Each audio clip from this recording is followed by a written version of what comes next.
Mga kaparokyano, mga mananampalataya sa ating parokya, Sagrada Familia, narito ang inyong Padre Cura, Father Bob Serofia Ocarm. Gusto ko lang ibahagi sa inyo ang kaalaman tungkol sa balikhandog. Para sa gayon ay maunawaan ito ng mabuti at makapagbigay tayo ng ating tapat na suporta, lalong-lalo na sa pangangailangan ng ating parokya at ng ating kapwa mananampalataya. Ano ba ang balikhandog? Ang salita mismo ay somehow makapagbigay na sa atin ng kaunting ideya. Ang balikhandog ay galing sa dalawang salita na balik at handog. Ano ba itong handog? Ito yung handog na mga alay na ibinibigay natin galing sa ating pagsisikap, bunga ng ating talento, ng ating kakayahan, at pwede ring mga alay o handog, mga biyayang ating natanggap galing sa Diyos. At ito rin ay bunga ng ating mga pagsisikap, ng ating kakayahan, ng ating talento, at ng ating kaalaman. Balik. Ibig sabihin, kung may ibinibigay ka, may bumabalik. Kung may natatanggap ka, may ibinibigay ka o may binabalik ka. So sa ibig sabihin, ito yung mga handog na natanggap natin, bunga ng ating pagsisikap, mga biyaya galing sa Diyos na ibabalik din natin sa Kanya sa pamamagitan ng simbahan ng ating parokya. Ang balikhandog, ito ay ang konkretong ekspresyon ng ating pagiging Kristiyanong katiwala. Bilang mga katiwala, tungkulin nating magsulit sa Diyos ng kababahagi o kabahagi sa nauukol para sa Kanya bilang may-ari ng lahat. Alam mo mga kapatid, marami pa sa atin posibleng nakarinig ng salitang ito, ngunit hindi pa masyadong naunawaan. Posibleng nagsisimula na ng balikhandog, pero dahil hindi ito masyadong naunawaan, hindi rin masyadong tapat. Kung maalala lang, hindi rin naging consistent yung kanyang pagbabalik-handog dahil hindi klaro sa kanya kung saan ito pumupunta at ano itong balikhandog, ang pagkaiba niya sa mga mass intentions at sa mga donations na binibigay din sa parokya. Alam niyo, simulat sa Paul, malaki ang problema ng ating simbahan. Lalong-lalo na sa pagbibigay ng mga sakramentong hinihingi ng bawat isa bilang mananampalataya. Dahil sa mga sakramentong ibinibigay ng simbahan, mayroong nakaakibat na bayad, ika nga, sabi ninyo. Kaya nga, hindi natin maiwasan na sasabihin, magkano ang bayad sa kasal? Magkano ang bayad sa binyag? Magkano ang bayad sa kumpil? Magkano ang bayad sa libing? Mayroon kaming patay. Diba para sa akin bilang mananampalataya, bilang pari, pangit pakinggan. Dahil ang sakramento ay hindi binibinta. Kaya ang termino na ginagamit ng simbahan ay arancel. No? Kaya sana sabihin natin, magkano o ilan ba ang arancel sa kasal? Di ba? Maganda pakinggan. Magkano ang arancel sa kasal kaysa magkano ang bayad sa kasal?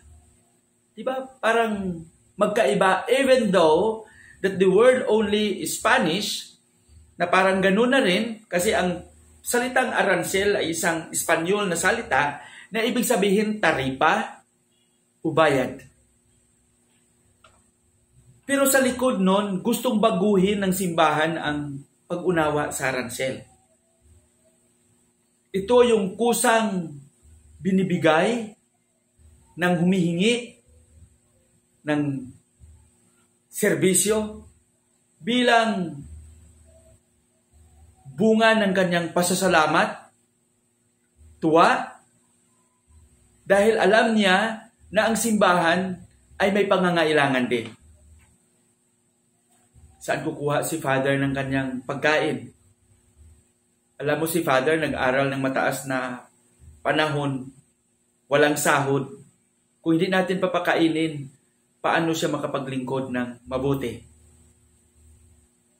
Kung magkasakit si Father, rectory, yung pangangailangan ng pari para makapaglingkod siya ng mabuti. Lahat tayo may pangangailangan. Pangalawa, yung parokya kailangang i-maintain. Ang pari ay walang trabaho gaya ng mga trabaho na nagkaroon siya ng sahod. Saan siya kukuha ng pambayad sa kuryente? Honorarium ng mga staff natin. Pagpapaayos ng mga electrical at kung ano pang mga pangangailangan, mga nasisira sa ating parokya. Ito ay dapat at sana tulungan ng mga parokyano. Dahil binabalik din ng simbahan ang lahat ng mga ito sa pamamagitan ng kanyang paglilingkod. Tapos kung titingnan natin ng maigi, ito ay responsibilidad din natin lahat. Dahil nangyayari din ito sa mga karanasan ng mga alagad. May mga pangyayari sa buhay ni Jesus, ng mga alagad at ng mga mananampalataya. Sabi ni San Mateo, at kahit yung mga gawa ng mga apostoles, ng mga apostol, nagsasabi na marami sa mga naniniwala, mananampalataya na nagsangla ng kanilang mga ari-arian at yung nakuha doon, no? Yung nakuha sa mga ipinagbili at ipinagsangla ay binigay nila sa mga alagad at kay Jesus upang matugunan ang pangangailangan ng mga alagad. At yung pagsusumikap, pagkikiisa sa pamagitan ng pag-ambag-ambag at pagtutulungan. Kaya sa akin bilang inyong kuraparoko, gusto kong bigyan diin at maunawaan natin ito. Dahil para masimula natin ang pagpapaigting pa ng ating balikhandog. Alam ko, mayroon tayong balikhandog dito. Pero hindi masyadong nakita ang totoong forma ng balikhandog. Halimbawa lang, yung sinasabi ninyong bayad sa kasal. Ang kasal dito sa ating parokya ay 5,000. Kung titingnan natin ng mabuti, parang may kamahalan nga. Pero hindi man lang natin inisip na yung preparation natin, yung venue, yung souvenirs, yung ipapakain natin sa ating mga ninong at ninang, sa ating mga kaibigan, ay mahigit pa sa 5,000. At hindi man lang din natin naisip bago tayo magreklamo na parang mahal naman, na yung 5,000 ibibigay mo sa simbahan ay tulong mo na rin yon. Isang bisis lang sa isang taon. Kasi isang bisis ka man lang magpakasal. Di ba? At pangatlong tanong, saan ba pupunta ang 5,000? Sa piktaka ba ni Father? Sa bulsa ba? Hindi. Dahil si Father, pag magkasal, binibigyan siya ng stipend. Magkano yung stipend? Pag magmisa, 300. Pag Sunday, 600. Yun yung stipend. Sa kasal, kung espesyal, 1,000. Kung regular, 600. Nagdidepende sa kakayahan ng parokya. At pag masubmit na ng ikakasal ang kanilang mga requisitos, gaya ng birth certificate, baptismal, confirmation, license, marriage license, sinumar, and everything, iiwan lang nila sa opisina at maghintay na lang sila, maghintay na lang kayo ng oras at ng araw ng inyong kasal. At yung tao natin sa opisina, gagawa ng inyong marriage contract. Yung sinusulatan ng marriage contract, binibili natin 350, 400, 700. 4 na page ang kinukuha at magperma ka ng marriage contract, 4 din. Isa sa'yo, isa sa civil registrar, isa sa parokya, isa sa diocese. At hindi nyo man lang iniisip na yung tao sa office natin back and forth pumupunta sa City Hall para lang ipa-approve ang validity ng kasal. At ang inyong pari nagkakasal ay kumukuha din kami ng aming marriage license. At ang aming marriage license ay hindi mo makukuha ng 500 lang. 3,000. Mahigit. O baka, siguro ngayon, baka 4 or 5. Wala akong ideya. Dahil sa amin, yung central office ng aming kongregasyon ang nagpa-process ng aming marriage license. At binabayaran natin yan. At pagpasok mo ng sa simbahan sa kasal mo, may bulaklak na, may red carpet, nakailaw ang lahat ng ilaw sa taas, may choir, ang lahat ng mga electric fan gumagana. Pagkatapos ng kasal, umaalis kayo, hindi man lang kayo naglilinis. Saan pumunta ang 5,000? Ilan ba ang natira? Kaya salamat din sa mga ilan na nakaunawa nito. Pero sa ilan na wala pa at hindi maunawaan, ito pinapaliwanag ko. Yun. Doon pumupunta ang ika nga sinasabi ninyo, 5,000 na bayad sa kasal.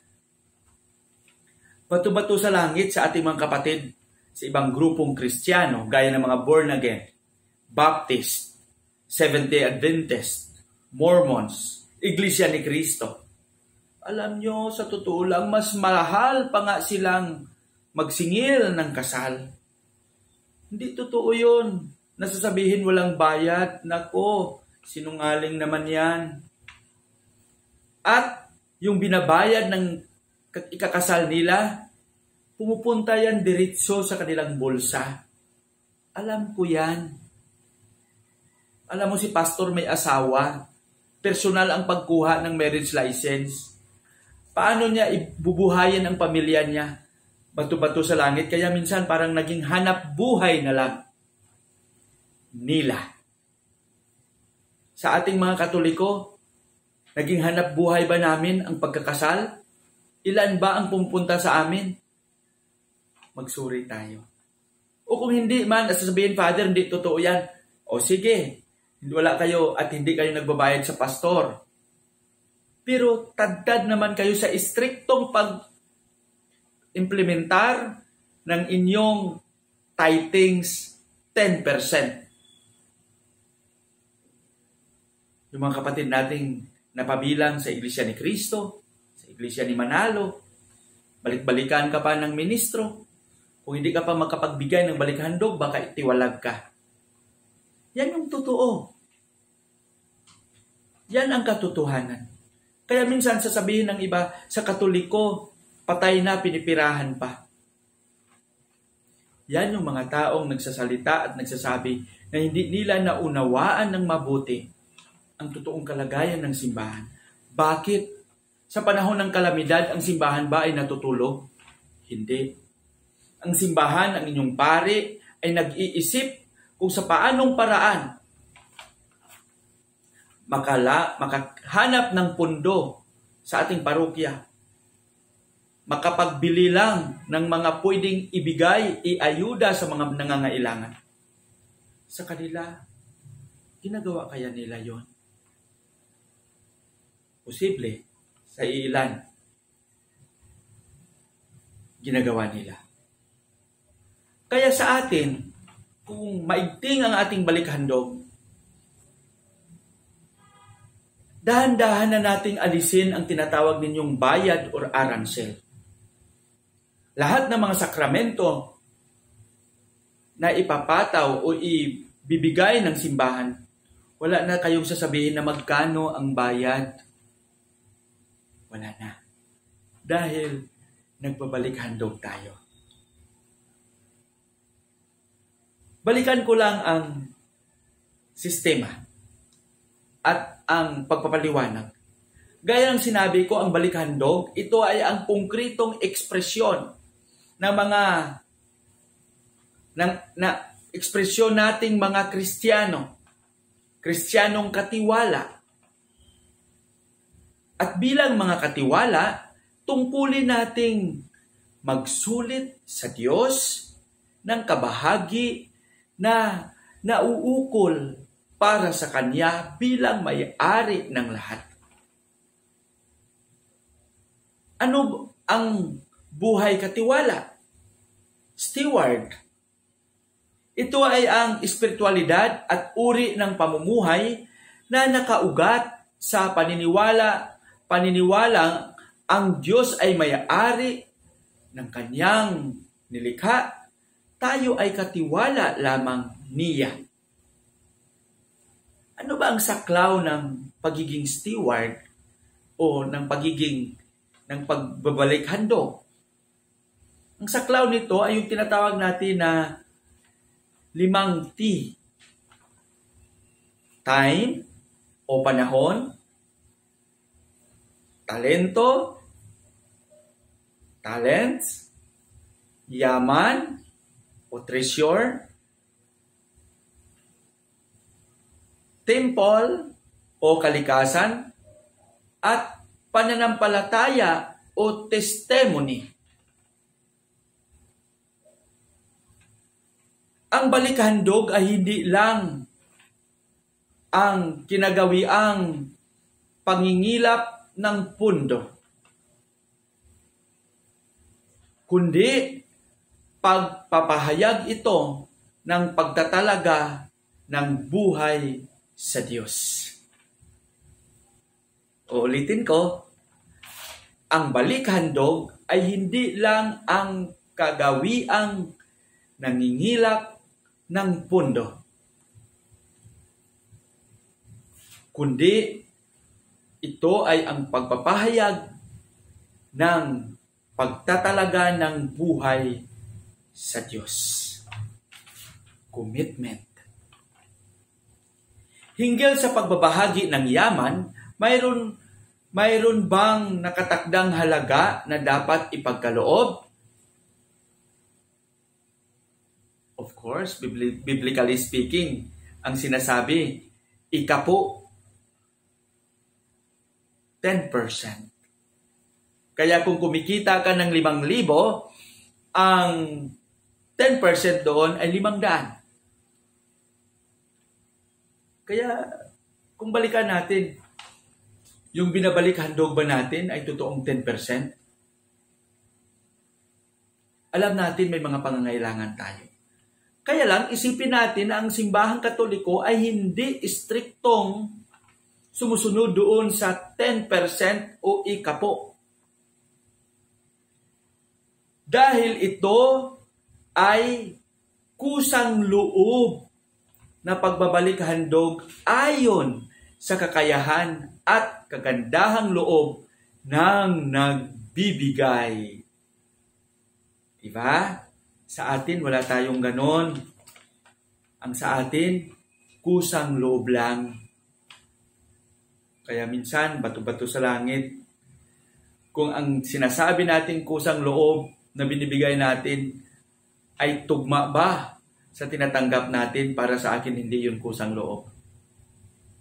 Kasi halimbawa, if we are receiving 5,000, tapos magbigay ka lang ng 10 piso, sasabihin mo, ito yung kusang loob ko. Alam ni Lord yan. Di ba? Alam ni Lord. Kaya, sana maging tapat tayo.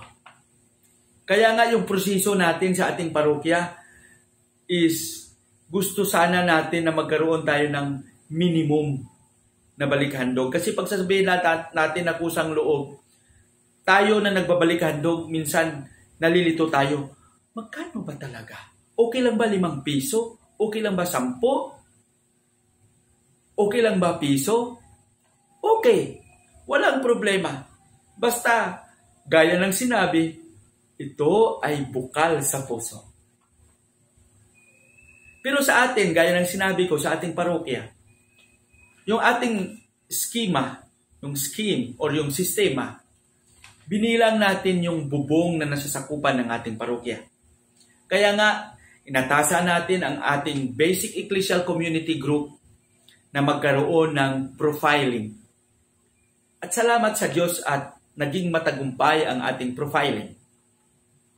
At base sa profiling, binilang natin ang bubong household, 1 bahay, 2 bahay, 3 bahay.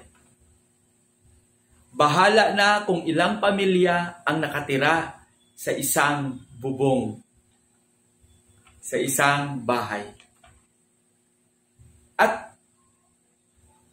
ayon doon sa ating profiling, binilang din natin kung ilan ba ang mga Katoliko. Pero, alam yun, ako'y natutuwa na maraming at may iilan na mga hindi Katoliko na, alam mo, lumapit sa akin, umiyak, Father, hindi ako Katoliko. Pero gusto kong magbalik handog sa inyo. Alam nyo, I was really touched. Sabi ko, ate, maraming salamat. Sabi niya kasi, Father, tumatanggap din ako ng ayuda na binibigay ng parokya. Salamat, Father, kahit hindi ako, ang pamilya ko, Katoliko. We receive something from the parish. Di ba nakakataba ng puso? Kung maalala ko lang, siguro may 3 o 4 na lumapit sa akin at nagsabi. At that is an affirmation of what we are doing really in the parish in dealing with our responsibilities. Sa pagbibigay ng tulong, ang lahat pantay-pantay. Ayon sa ating makakaya. Kaya sabi ko, salamat. At gaya ng sinabi ko kanina, ang hinihingi lang ng ating parokya sa bawat bubong ay 20 pesos. Meaning, sa isang linggo, Lunes hanggang Linggo, yung hinihingi lang natin na balik-handog sa bawat bubong ay 20 pesos. At kung bibilangin natin sa isang buwan, dahil mayroong 4 na linggo sa isang buwan, ibig sabihin, yung balik-handog ng isang bubong ay 80 pesos. Kung pag-ipunin ito sakop ng ating parokya, mayroon tayong mula Area 1, Area 2, Area 3A, 3B, 4, 5, and 6. At mayroon pa tayong extension na bagong itatalagang Kawan. At mayroon pa tayong isa, yung Lingayen na sakop ng Area 5. Sa paraang ito, mapapaigting pa natin ang ating programa pastoral dahil sa pagtayo natin ng mga kawan. At mayroon pa tayong mga nasa subdivisions. Spring Country, Phase H, Mountain View, Phil Heights, at mayroon tayong bago, yung Wind Residence. Ulitin ko lang, mayroon tayong Kawan ng San Juan de la Cruz, Area 1, Kawan ng Birhen ng Fatima, Area 2, Kawan ng Santa Clara, Area 3A, Kawan ng Santa Teresa ng Avila, Area 3B, Kawan ng Santa Teresita ng Batang Jesus, Area 4, Kawan ng Jesus Nazareno, Area 4 Extension. Mayroon tayong Kawan ng Santa Teresita, Benedicta ng Cross, Area 6. At mayroon tayong Kawan ng San Vicente Ferrer, Area 5. At sa mga subdivisions, mayroon tayong Kawan ng Santo Padre Pio, Wind Residence, Kawan ng Santo Rosario, Phase H, Kawan ng Dakilang Awa ng Diyos, Spring Country, Kawan ng Birhen ng La Salette, Mountain View, Kawan ng San Francisco de Assis, Phil Heights. Ang lahat ng mga ito kung makikiisa, napakalaki ng ating balikhandog. At ang balikhandog na ito ay ilalaan natin sa mga pangangailangan ng ating parokya. 10% of that will go to the diocese. And the remaining, we will divide it sa mga proyekto, social services, pastoral, at iba pang mga pangangailangan gaya ng mga parish operational natin. Ibabahagi natin dyan. Kahit yung scholarship, doon na natin kukunin ang pondo.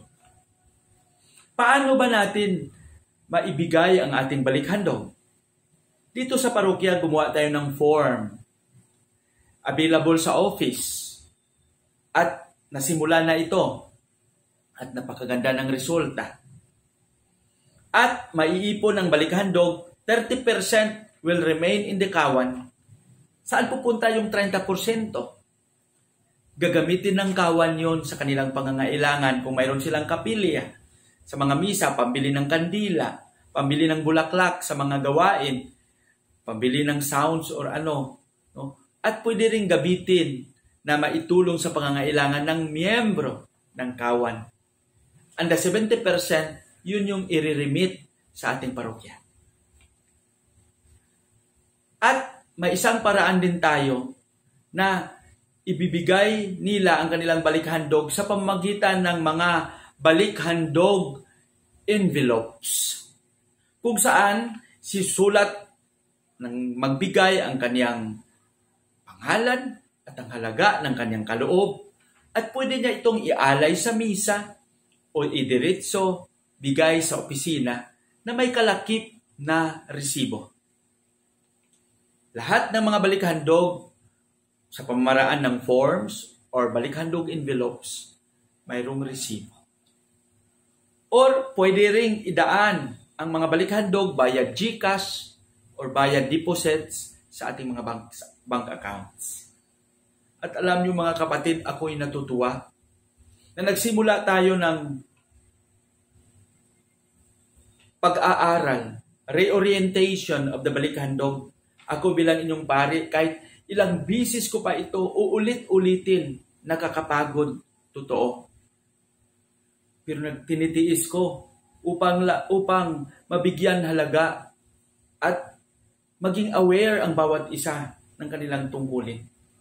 We started the reorientation second week of January.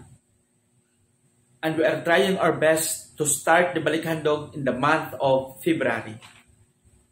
At alam nyo, yung ating Balikhandog sa buwan ng Pebrero ay umabot ng 98,780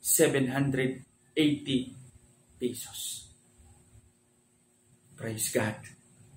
This is a good start. And I'm confident na aakyat pa ito base sa mga profiling na ating ginawa. At kung balikan natin, not to compare and not to underestimate also the previous priest, kung titingnan natin, this is the first time ng Sagrada Familia na ganito kataas ang ating Balikhandog. Salamat sa Diyos. Salamat sa pakikiisa. I assure all of you that after 3 months, pag makita natin na stable ang ating Balikhandog, we will start already the so-called modified arancel. Magkaroon na tayo ng mga pundo para sa ating social services, sa ating mga proyekto, sa ating mga pastoral na pangangailangan, na hindi na tayo mag-iisip kung saan tayo kukuha ng mga sponsors sa mga ito.